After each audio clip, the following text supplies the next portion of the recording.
Hello, magandang araw mga kapistolero. Ito na yung part 2 ng ating yung celebrity gun owners. Yung mga artista na gun enthusiast. Kung matatandaan nyo, nakagawa ako ng part 1 nun, di ba? So may mga nagre-request na part 2. Tapos nag-suggest din sila ng mga artista na mga gun enthusiast or gun owner. Sige, huwag na natin patagalin ulit. Simulan na natin. Pero, pagkatapos muna ng isang intro.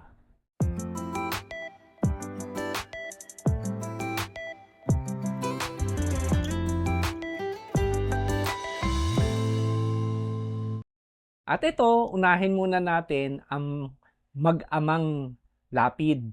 Si Senator Lito Lapid at ang kanyang anak na si Mark Lapid. Ayan, pareho silang gun enthusiast, Si Senator Lapid, may mga pelikula nga, 'di ba? Iconic sa kanya, 'di ba? Hinati yung bala sa kutsilyo lang.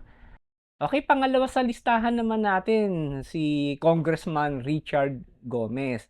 Ayan, kilala naman si Congressman Richard Gomez bilang isang sports-minded o outdoorsman. At bilang sports-minded, gun enthusiast din po siya. Pero mas nagko-compete siya sa shotgun, yung mga clay shooting, mga competition ng shotgun. Pangatlo sa listahan natin, ang kaibigan ko, ang bokalista ng parokya ni Edgar, si Chito Miranda. Ayan, si Chito Miranda, nakasabay ko sa shooting range. At nakasama ko rin sa isang fan shoot ng Team 2020. At syempre, hindi rin mawawala sa listahan natin si Buboy, si Cesar Montano. Siyempre, alam niyo yung pelikulang Speed ni Keanu Reeves, di ba?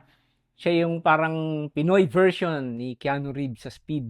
Ayon sa source ko, kilalang gun owner din talaga si Cesar Montano. At hindi rin mawawala sa listahan, ayon sa source ko, si Bayani Agbayani. Ayan, yung komedyante nating si Bayani Agbayani. Ang balita ko, ano rin siya, gun enthusiast. At hindi naman mawawala sa listahan ko, syempre, ang PS MOC President, si Mr. Efren Reyes Jr. Ayan, nakasama ko siya dati sa technical working group sa Congress, sa House of Representatives, at nakakwentuhan ko siya. Naku, super bait talaga ni Sir Efren. At pagdating naman sa mga legends, siyempre, hindi mawawala si Sonny Parsons, ang the late Sonny Parsons. Kilala siya, 'di ba, na endorser ng should I say ambassador ng Arms Corps. At napalaban siya noon in real life. Grabe. Sana i-search po ninyo. Sa mga hindi nakakaalam na napalaban si Sir Sonny Parsons, search niyo po sa YouTube or sa Google, makikita niyo kung paano in real life sa action si Sir Sonny Parsons. Isa pang legend na hindi pwedeng hindi ma-mention ay si the late Rod Navarro. Yan. Si Mr. Rod Navarro ay kilala sa paghawak ng 45. Ang balita ko kasi siya, dati siyang parang US Marine or US Navy. Paki-comment na lang sa comment section kung ano siya talaga. At legend says na si Rod Navarro ang nagturo kay FPJ kung paano humawak ng 45. Hindi kasama yan, ha. Mga extra lang yan sa pelikula. Mga kontrabida na binabaril lang ng mga bida. Okay, mga kapistolero. Ito lang ang medyo naisip ko sa part 2 eh. Kung meron pa kayong suggestion or naisip, paki-comment na lang down below at gawan ko to ng part 3. As always, maraming salamat po sa inyo sa panunod ng aking mga videos. At sa mga hindi pa po nakakapag-subscribe sa aking YouTube channel, please po, lambing lang po sa inyo.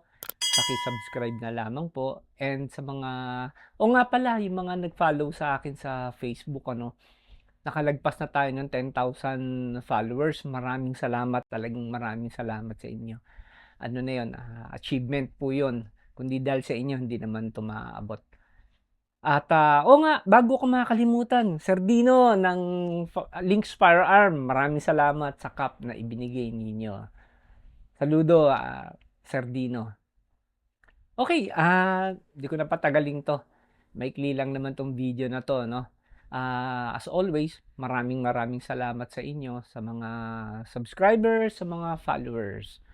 And kung meron pa kayong gustong content na i-feature natin, kung kaya naman natin, paki-suggest na lang po at mag-comment na lang po kayo.